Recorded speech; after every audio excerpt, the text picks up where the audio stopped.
It's been 31 years since the Cincinnati Bengals last won a single playoff game before this year, and here they are now, AFC champions for the first time since 1988. If you told me, or most people, that the Cincinnati Bengals would represent the AFC in the Super Bowl this year, I think the majority of us would have thought that you're crazy. I was not even born the last time the Bengals won a playoff game, and their last playoff victory came against a team that doesn't even exist anymore. Well, they do exist, but with a different name, the Houston Oilers, and in case anyone watching this didn't know, they're the Tennessee Titans now. So how did they finally get to where they are now after 31 years without a single playoff victory and not having been to the playoffs since 2015? Maybe another day, if you guys happen to really enjoy this video, perhaps I will go through what held them back for 31 years in more detail than just Marvin Lewis got way too long of a leash. We'll see. But for now, I'm just going to focus on where they are now. I'll be starting with 2019.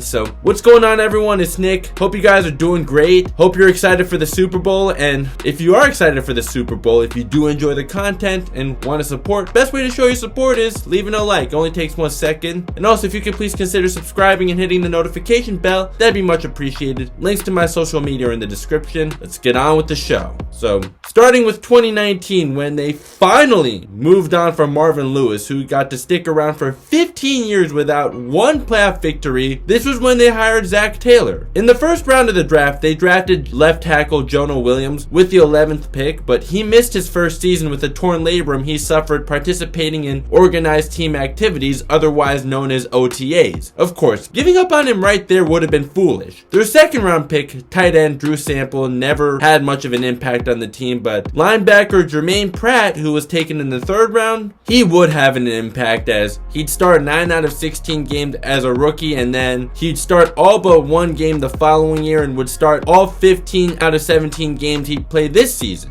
So the Zac Taylor era started out terrible as the team was just 2-14 in the 2019 season, and it was the final year of Andy Dalton as the starting quarterback. This got them Joe Burrow with the first overall pick, and Burrow did show promise in the 10 games he did play before tearing his ACL, but the Bengals were still a losing team. The Bengals absolutely crushed the 2020 draft, and of course, just the first overall pick is not at all how you crush a draft. I cannot go without mentioning the Bengals nailing their second round pick with T. Higgins, a wide receiver out of Clemson, who would have 908 receiving yards with 6 touchdowns as a rookie. In 2020, this team already had T. Higgins with Tyler Boyd having over 1,000 receiving yards, so the Bengals' future doesn't look too bad with these two as the top receivers with a franchise quarterback in the making, right? They also hit on their third round pick in Logan Wilson. Logan Wilson didn't have an immediate impact, but he would break out in 2021. We'll get to him soon. The team also picked up Quinton Spain during that season, and at first he was just on the practice squad before appearing in 3 games and then going back to the practice squad. However, Quinton Spain would become a starter the following season. Another key offseason acquisition the Bengals made was safety Von Bell from the Saints, as he would be top 2 on the team in tackles these next 2 seasons and led the team in forced fumbles in each of the next 2 seasons. 2 years in for Zac Taylor, he's only 6-25-1, but he still has a job. Oh, this sounds familiar. The Bengals giving a head coach way too long of a leash, since most organizations would fire a head coach when their team is that bad after 2 seasons, but no, the Bengals actually decided to stick with Zac Taylor. Although, even though they're in the Super Bowl now, no, this doesn't mean the Giants should have given Joe Judge another year. Like, did Zac Taylor always have to look at the tape? Did Zac Taylor ever challenge a scoring play? Did he ever love wasting timeouts more than Steve Urkel loved Laura Winslow? Did Zac Taylor ever blame his misuse of timeouts on headsets? Alright, I guess I went on a little tangent there just to throw more shade at Joe Judge, but whatever, I'm not gonna edit that out. So now we're at this season, when the Bengals had the 5th overall pick, while their offensive line was still terrible, and they could have gotten Penei Sewell or Rashawn Slater to improve their offensive line, but instead they decided to reunite Joe Burrow with his top receiver from LSU in Jamar Chase. What some might not remember is Jamar Chase looked like he would be a bust early on though. In the preseason, he was having some serious trouble catching the ball, something no one expected when he was at LSU, but both Burrow and Chase would thrive once the season started. What I do also find to be overlooked though is Joe Mixon's return from injury. Last season, he only played 6 games before a foot injury ended his season early. This season, he had a career high in rushing attempts, yards, and touchdowns, as well as receiving yards. This earned him his first ever Pro Bowl nod. The Bengals still have a lot of work to do with their offensive line, but despite being sacked 51 times, Joe Burrow still threw for 4,611 passing yards with 34 touchdowns while only throwing 14 interceptions, even while being forced to be a one-read quarterback because of his subpar offensive line. This has elite quarterback written all over it to me. This is the difference between Joe Burrow and Daniel Jones. Joe Burrow can overcome a bad offensive line, Daniel Jones can't. Just imagine what Joe Burrow would already be if he had a good offensive line. Although their offensive line isn't the worst in the league, it isn't all terrible. Remember I mentioned Jonah Williams? He had the highest PFF grade of all the offensive linemen on the team, although I definitely wouldn't put him in an elite category. Now look, I know PFF is not a way to tell the whole story, but I'll use it to provide any kind of data at all. Jonah Wilson and Quentin Spain are why the Bengals offensive line wasn't the worst in the league from what I see on here, but them being your 2 best offensive linemen isn't exactly a good thing either, as neither of them are top tier offensive linemen. Jonah Williams is the best offensive lineman on this team, but even he does have a tendency to lose badly and did allow 8 of those 51 sacks on Joe Burrow during the season. Another thing worth noting is no Bengals offensive lineman played all 17 games this season, and when their backups came in, it got really problematic.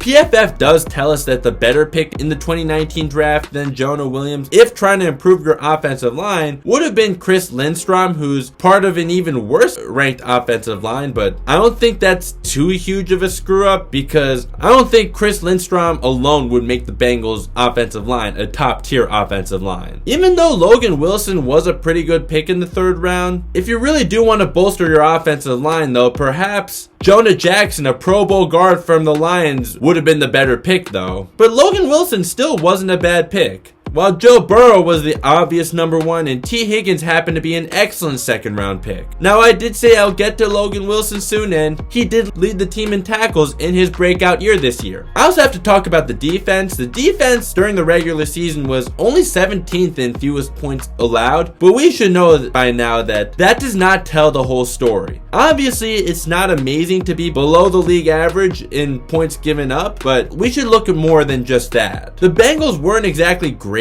in terms of yards given up, as they were 20th. However, they had one of the most dominant run defenses in the NFL, as they gave up the 5th fewest rushing yards. A big offseason move the Bengals made was bringing in Trey Hendrickson from the New Orleans Saints on a 4-year $60 million deal, as he gave the Bengals a much improved pass rush, as he had 14 sacks in the season, and as a team the Bengals went from dead last in sacks and 2nd to last in pressures in 2020 to 12th in sacks and 7th in pressures. The Bengals were also 9th in tackles for a loss this season. What people may not remember though is that people found Trey Hendrickson to be a bad signing and thought that he's way overpaid. I guess you could still say the jury is still out for now, but so far it definitely has worked out. And if the Bengals do win the Super Bowl, I don't care what happens the next 3 years, it was definitely worth it. It wasn't just Trey Hendrickson that made the defensive line the strength of the defense though, as Sam Hubbard, after a down year in 2020, bounced back with 7.5 sacks and 12 tackles for a loss. Larry Ogunjobi, one of their starting defensive tackles, had 7 sacks and 12 tackles for a loss, which are career highs from him. He unfortunately got injured in the first playoff game and is missing the rest of the playoffs, including the Super Bowl, but he still had a lot to do with the Bengals' pass rush and run defense being what it was during the regular season. There's also former Giant BJ Hill, who had 5.5 sacks this season. This definitely does make Dave Gettleman look even worse than he already does, but okay, as much much venom as I have for the man, I'll be fair, BJ Hill has not been good since his rookie year, but he had a resurgence this year with the Bengals. According to PFF, the Bengals secondary is actually ranked 11th this year, and it was 2 free agent signings, Chidobe Awuzie from the Cowboys and Mike Hilton from the Steelers, that really made a difference for them. Awuzie was the 2nd highest graded cornerback in the regular season, while Hilton was the 7th highest graded slot corner in coverage. Awuzie would also have 14 pass deflections in 14 games, while Mike Hilton led the Bengals secondary in tackles for a loss. Then, as mentioned earlier, there is Von Bell. Although he was 2nd in tackles to Logan Wilson, he was also 1st in solo tackles. So I get it why their pass defense isn't exactly great statistically in terms of points given up. Eli Apple. Yeah, the guy who responded to your random shot at Giants and Saints fans on Twitter saying the feeling's mutual is absolutely right, it definitely is. Eli Apple, for the most part, you have been the weakness of the Bengals defense. You were a huge draft bust, and the Bengals would be so much more likable without you. Although, you know what though, I'm also gonna give credit when due. Even though I don't like the guy, he did make some key plays in the playoffs. During the regular season though, he may have been 2nd in pass deflections on the team, but he still got burned plenty of times, and Awuzie still had plenty more pass deflections while playing 2 fewer games. So while the Bengals' last playoff game before this year was in 2016 for the 2015 season, 2019 was really the beginning of their rebuild, as 2018 was when they finally did what they should have done years ago to move on from Marvin Lewis. So while it was their offense that was 7th in scoring despite having a bad offensive line that had more to do with them being 10-7 than it was their defense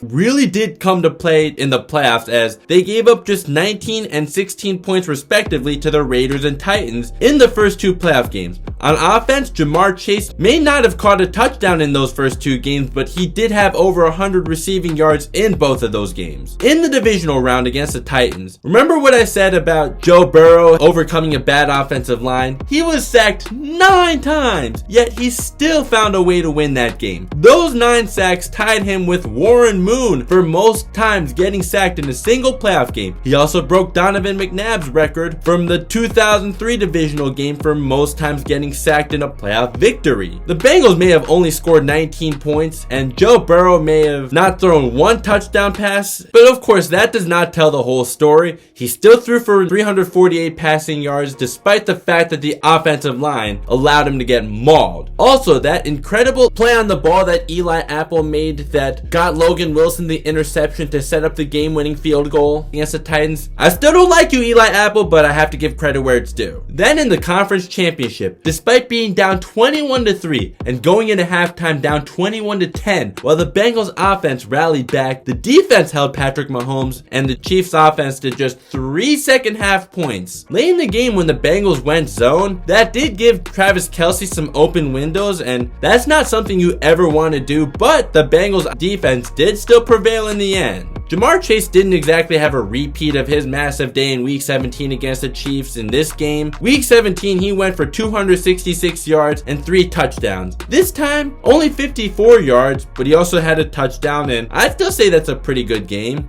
This time, T. Higgins had 103 yards, and Samaje Perine, sorry if I mispronounced his name, a backup running back, had the other touchdown catch. And how about that play? Jesse Bates, the starting free safety on the Bengals since 2018, made in overtime, knocking the ball away from Tyreek Hill and into Von Bell's hands. Von Bell is credited with the interception, but that was a spectacular play by Jesse Bates, so let's give him his flowers for that play. Also, once again, Eli Apple, he does deserve credit for saving a touchdown towards the end of the first half. So he did definitely earn some bragging rights. I do still think that what he's been doing on Twitter has been extremely petty, but at least he's backed up his talk with his play. I will give him that. Something that he's doing for the very first time in his career. We have to give some credit to defensive coordinator Lou Anarumo for a key adjustment. The Bengals almost doubled their usage of dropping 8+ defenders in coverage in the second half and over overtime, and that held the Chiefs to just 3 points during that span, as well as Patrick Mahomes only barely completing more than half his passes with no touchdowns and an interception. Also a negative 14.4 passing EPA according to Next Gen Stats. So how exactly did the Bengals get to where they are now? A lot faster than anyone could have imagined. They drafted right, well really in 2020. They made some really good free agent signings and gave Joe Burrow a ton of weapons to work with. One of them being his college teammate. And also, once again, did what they should have done a lot sooner to fire Marvin Lewis. Now, if they just improve their offensive line, just imagine what Joe Burrow would be. And also Joe Mixon. So do you think the Bengals can beat the Rams? The Rams are 4-point favorites. Let me know in the comments who you have winning. Give me a score prediction if you'd like, and you can give me your explanation for your prediction. I know most people are rooting for the Bengals. Not me though, as the Rams are actually my second team. And also,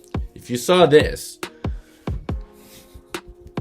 yeah, I'm rooting for my guy Odell Beckham Jr. I couldn't be happier for the man to revive his career. So while I'm not actually an LSU fan, this is a jersey I got out of love for Odell when he was with the Giants. If you are an LSU fan, to see Odell revive his career and also to see Joe Burrow and Jamar Chase in the Super Bowl, this must be heaven to you, isn't it? As for Odell Beckham Jr., I did make a rise and fall video on him, a series I'm doing on this channel. I'm definitely going to make a sequel to that about his resurgence. I think I'll have to make that after the game though, so that in case he goes off in the Super Bowl, I don't think, oh what a missed opportunity. Even if he has a bad game though, I think the video is still warranted. So while I do want the Rams to win, it'll be quite a story if the Bengals do pull off the victory. There's no question about it. I'm not so sure though that their bad offensive line can contain Aaron Donald and Von Miller, or even Leonard Floyd, who did have 9.5 sacks this season. If you're a Bengals fan who happens to see this video, of course, if the Bengals win, I will absolutely allow you to come back to this video and laugh at it, as long as you're not crossing the line with what you say on here. So that'll do it for now. Please remember to consider liking this video if you did enjoy it. I assume you did. If you're still here, that's how we get this out to more people. If you could please consider subscribing and hitting the notification bell so you don't ever miss another video, that'd be much appreciated as well. Want to follow me on social media? The links are down below. Maybe one day, if you guys really want me to, I'll make some content on the Bengals 31-year playoff drought. It may be in parts though, because 31 years is going to take a lot of time to cover, and the video might get dragged on too long if I do it all in one. Maybe I could even possibly just focus solely on the Carson Palmer and Chad Johnson era. They were like the football version of the Portland Jailblazers, although it was their teammates that were in trouble with the law a lot, particularly Chris Henry, may he rest in peace. That's an era I actually do remember. It's been 31 years since their last playoff victory before this year, and I'm not even 30 years old, so the 90s would really take a lot of research for me if I'm gonna tell you the truth. Right before I do end this though, I do want to congratulate Tom Brady for an illustrious career. I never liked the guy, but he's the GOAT. Changed my mind. I'm still forever grateful for my Giants getting the best of him in the Super Bowl twice, even as putrid as the Giants have been for quite a few years now. Funny thing is, I'm actually recording this on the anniversary of Super Bowl 42. So thank you so much for watching, and I'll see you next time.